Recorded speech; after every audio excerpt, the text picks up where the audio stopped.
Segundo taller internacional, didáctica de la historia. Gracias por estar acá. Y bueno, vamos a empezar esta pequeña charla aportando cada vez más a todos los insumos bastante interesantes y provechosos que nos están mencionando cada uno de los expositores. En mi caso, soy docente de la carrera de Planificación del Territorio y Medio Ambiente. Es una carrera nueva en esta facultad. Por lo tanto, estamos un poco innovando los contenidos clásicos que se impartían en Historia 1 o 2 en la carrera de Arquitectura. Bueno, como antecedentes académicos, podemos decir que en nuestra universidad hay también una preocupación, hay un cambio por plantear un nuevo modelo académico de diseño curricular por la necesidad de mejorar precisamente la formación de los recursos humanos. Este modelo que se ha propuesto y que se está implementando ya en varias facultades, inclusive creo que también está ya en vías de aplicación en nuestra facultad, es el modelo por competencias. Un modelo basado en un enfoque que reconoce que el aprendizaje ocurre en diversos ámbitos y en distintas formas o circunstancias. Reconoce que es un proceso que se desarrolla permanentemente, es decir, que nos orienta a un autoaprendizaje. Competencia se define como una macro habilidad que pone en juego de forma integrada conocimientos, habilidades, capacidades y especialmente actitudes.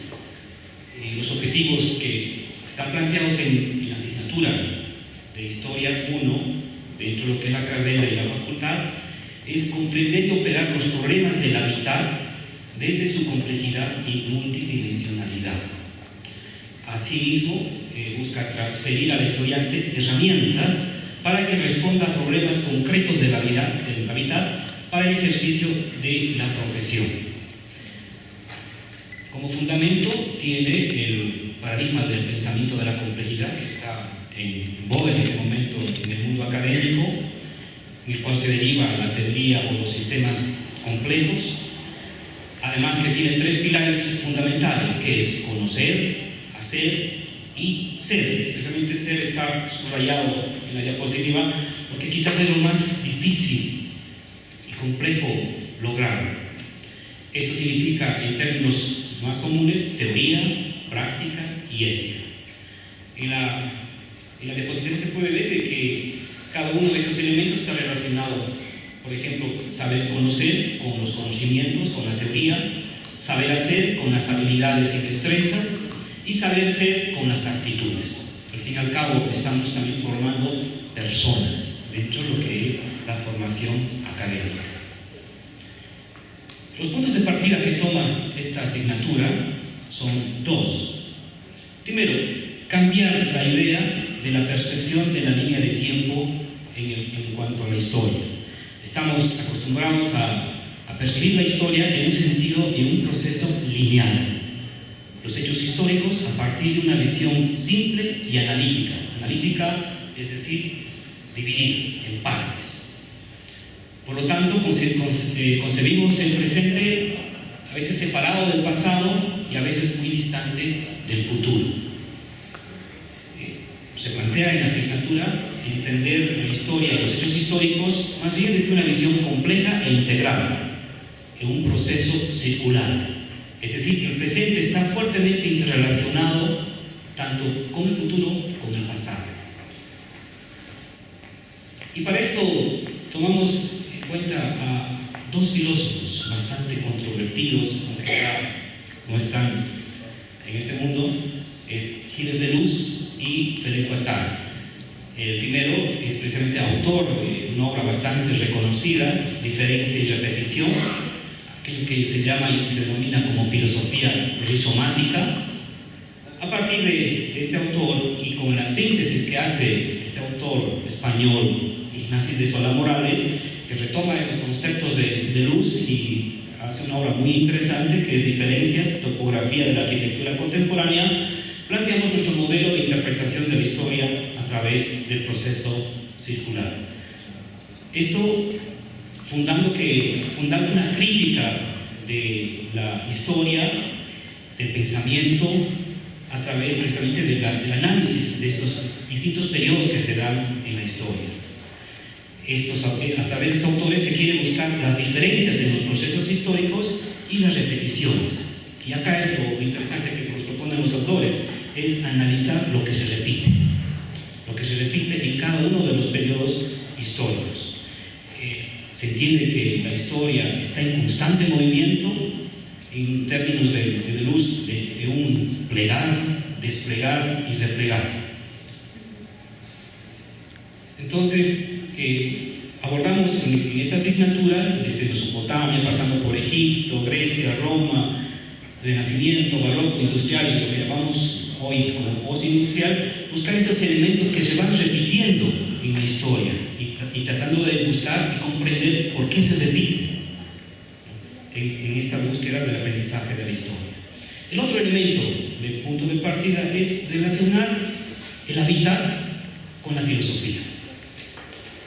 Y acá retomamos el concepto de Aristóteles, que dio el primer indicio de lo que era la arquitectónica, el cual él decía que había una relación entre espacio y filosofía, además que relacionaba la arquitectónica con la acción, con la política, no con ideología, sino con la política como sinónimo de acción.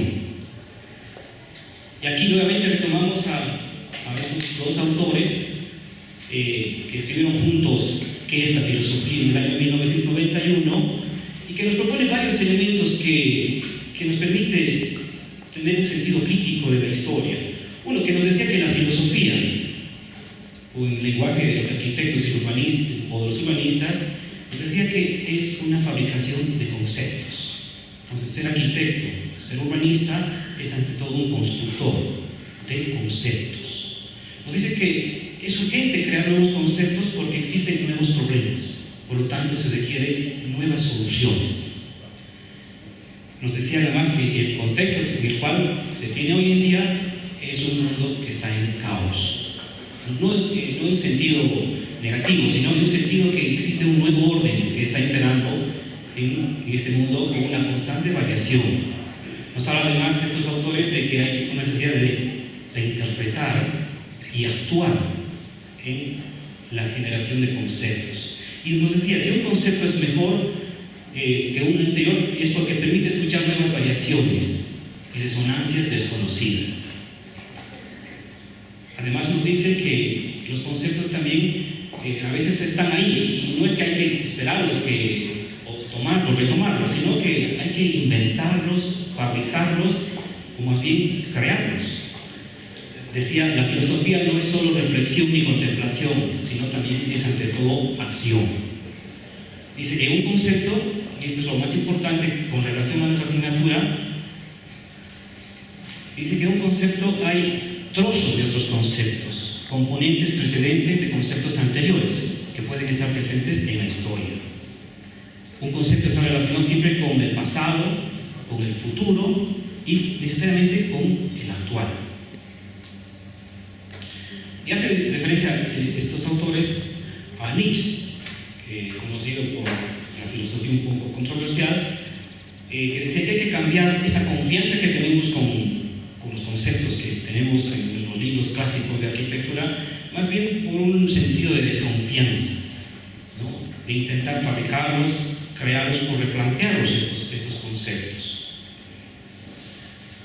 Los tópicos de interés en la aproximación histórica de la asignatura, a partir de estos periodos que trabajamos, son 5. Están en esta escala de lo que es la arquitectura, la vivienda relacionada con el jardín, el espacio público, es decir, la calle o las áreas verdes, la ciudad y por último el territorio o lo que llamamos también región.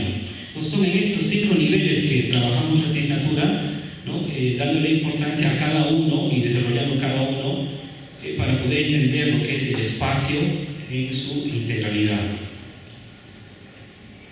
En cada uno de estos elementos de escala trabajamos buscando, como decía anteriormente, lo que es la diferencia, la particularidad que tiene cada periodo, buscamos la repetición. Por ejemplo, en el caso del del agua, en el caso griego, cómo se transforma en el foro, cómo se va transformando y repitiendo algunos elementos hasta llegar a la plaza barroca, y finalmente hacemos una discusión si estos elementos están presentes en nuestra ciudad. Y un poco vamos en un sentido laberíntico, cómo estos elementos están relacionados, y quizás como Peter Hall nos mencionaba en su libro Ciudades del Mañana, nos damos cuenta al final de que cuando llegamos al final nos damos cuenta que estamos cerca de donde habíamos empezado. Y finalmente buscamos los conceptos, esta idea de buscar conceptos en cada uno de los periodos históricos, en los elementos que se van repitiendo, para poder utilizarlos posteriormente en el diseño, tanto en el urbanismo como en la arquitectura. Algunos elementos complementarios de análisis en este proceso es la utilización de biografías. Buscamos hacer un estudio de algunas personas o personajes reconocidos, un poco a la idea de la microhistoria, siguiendo a Carlo Ginzburg. Por ejemplo, en el caso del periodo del Renacimiento utilizamos la vida de Leonardo da Vinci, intentando entender cómo este personaje refleja el periodo, refleja el entorno, el contexto de esos 5 elementos que hemos mencionado. Y quizás en algunos casos buscar otro personaje, si es que existe material, de uno menos conocido que también nos debería reflejar el periodo del que estamos analizando. Otro elemento que buscamos complementar es el análisis pictórico, a través de la impresión visual del espacio y recorrido. Acá, en 2 elementos, lo que es la arquitectura y las obras de arte. En el caso de la arquitectura, tomamos como referencia a 2 autores, Edward Hollis, La vida secreta de los edificios, desde un punto de vista quizás más lingüístico de la literatura. Y lo que también menciona Paul Valéry, un sobre arquitecto, lo que nos decía que hay edificios que son mudos, hay edificios que hablan, hay edificios que cantan. Entonces acá tratamos también, al igual que los compañeros que me antecedieron, hablaban de que se podía hacer cuentos o relatos de la arquitectura. En este caso sí también hacemos una práctica muy similar. Además también utilizamos la descripción gráfica a través de los esquís. He notado que es muy importante a veces la espacialización de los conceptos a través de los gráficos. Acá tenemos un ejemplo de cómo a veces cuesta a los estudiantes de planificación, no son arquitectos, van a ser planificadores, les cuesta expresarse con el lápiz, expresar las ideas a nivel de gráfico. Entonces es un buen ejercicio que les permite de alguna manera aprender estos conceptos que estamos desarrollando. En algún caso hemos usado las maquetas, que también es otro ejercicio bastante práctico y que les queda grabado, quizás por el sufrimiento al hacer estos trabajitos, pero quedan los conceptos que se quiere dejar en los estudiantes. Otro elemento que usamos es las pinturas, las obras de arte. En este caso, en este periodo, por ejemplo, de la Edad Media, usamos los cuadros de Peter Bruegel, ¿no? En este caso, Carnaval y Cuaresma. Entonces hacemos un análisis de modo que el estudiante pueda reconstruir, reinterpretar la historia de ese periodo a través de estas pinturas, de estos cuadros que nos reflejan la vida cotidiana en el cual han sido creados o elaborados los cuadros. En este caso especialmente, que es muy sugerente el nombre, Carnaval y Cuaresma, ¿no? 2 elementos contrapuestos, ¿no? Que de alguna manera también se reflejan, según el autor, ¿no? La situación, la vivencia que se tenía en ese tiempo. Entonces es un recurso que también utilizamos en la asignatura para, ¿no? construir el sentido crítico en el estudiante. Finalmente, este proceso de conceptualización y de entenderlos en el sentido crítico de los elementos que se van repitiendo a través de la historia, buscamos aplicarlos tanto aquello que llamamos arquitectura u urbanismo conceptual en un caso concreto de diseño.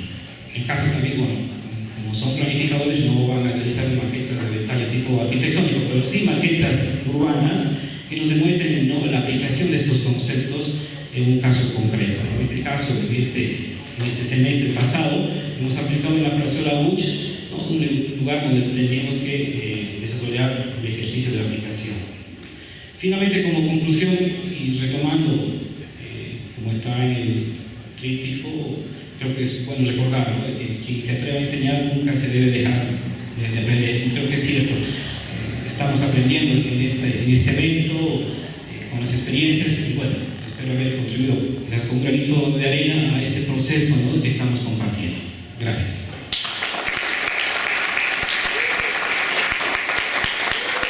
Quien se atreva a enseñar nunca debe dejar de aprender.